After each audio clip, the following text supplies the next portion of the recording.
নমস্কার, টিভি9 বাংলায় আপনাদের সবাইকে স্বাগত জানাই। আপনাদের সঙ্গে রয়েছি আমি চয়নিকা। ঘড়ির কাঁটায় বিকেল 5টা মানেই সময় হচ্ছে 5 কথা। আর 5 কথায় আজ দিনভর ঘটে চলা গুরুত্বপূর্ণ খবরগুলো দিকে আমরা নজর রেখে থাকি। তার মধ্যে যে খবরগুলো সব থেকে বেশি আজ আমাদের নজর কেড়েছে একবার বিগ ওয়ালে দেখাবো সেই দুটো ইস্যু। ইস্যু 1, জালে জিনাত। আপনারা জানেন কিভাবে নাকানি চুবানি খাইয়েছে এই জিনাত, অবশেষে জালে।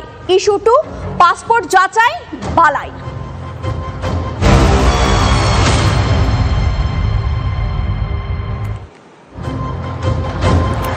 অবশেষে বাঘে এলো বাঘিনী। 9 দিন পর শেষ জিনাতের বেঙ্গল সাফারি। বাঁকুড়ার রানীবাঁধের গোসাইডিহিতে খাঁচাবন্দি হয়েছে জিনাত। 15ই ডিসেম্বর ওড়িশার সিমলাপাল থেকে পালায় জিনাত। বাংলায় ঢোকার পর প্রথমে ঝাড়গ্রাম, তারপর পুরুলিয়া হয়ে ঢুকে পড়ে বাঁকুড়ায়। রানীবাঁধের গোসাইডিহি গ্রাম ঘিরে ফেলেন বনকর্মীরা।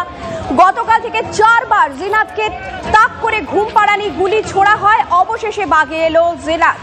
কথা বলবো, আমাদের সঙ্গে সরাসরি রয়েছেন আমাদের প্রতিনিধি হীরক। অবশেষে তাহলে কাবু করা গেল তাকে?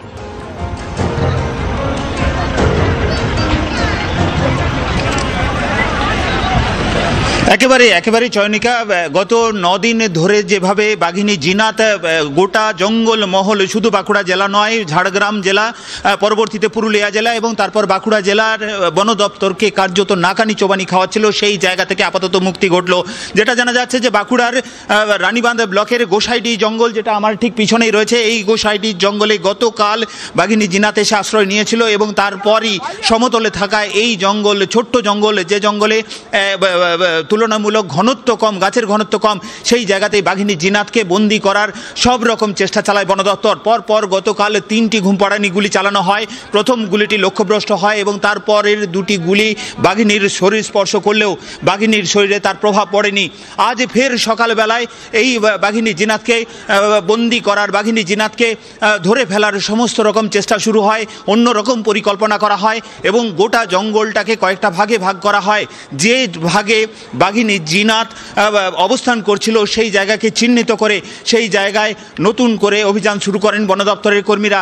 বুলডোজার নিয়ে সেই জায়গায় থাকা যে সমস্ত ঝোপঝাড় রয়েছে সেই ঝোপঝাড় পরিষ্কার করে ফেলা হয় এবং তারপরই বাঘিনী জিনাতকে দেখতে সমর্থ হন বনকর্মীরা এবং দেখা মাত্রই জিনাতকে লক্ষ্য করে ওড়িশার সিমলিপাল টাইগার রিজার্ভ থেকে আসা যে বিশেষজ্ঞ টিম রয়েছে তারা ঘুমপাড়ানি গুলি ছোড়েন এবং সেটা একেবারে বাঘিনী জিনাতের শরীরে লাগে এবং তারপর থেকে ধীরে ধীরে শিথিল হতে শুরু করে বাঘিনী জিনাতের শরীর। আর তারপরই বন দপ্তরের কর্মীরা তড়িঘড়ি একেবারে জঙ্গলের মধ্যে প্রবেশ করে শিথিল হয়ে পড়া জিনাতকে কার্যত খাঁচাবন্দি করে ফেলেন এবং তারপর তাকে ওড়িশার সিমলিপাল রিজার্ভ ফরেস্টের উদ্দেশ্যে নিয়ে যাওয়ার চেষ্টা হচ্ছে।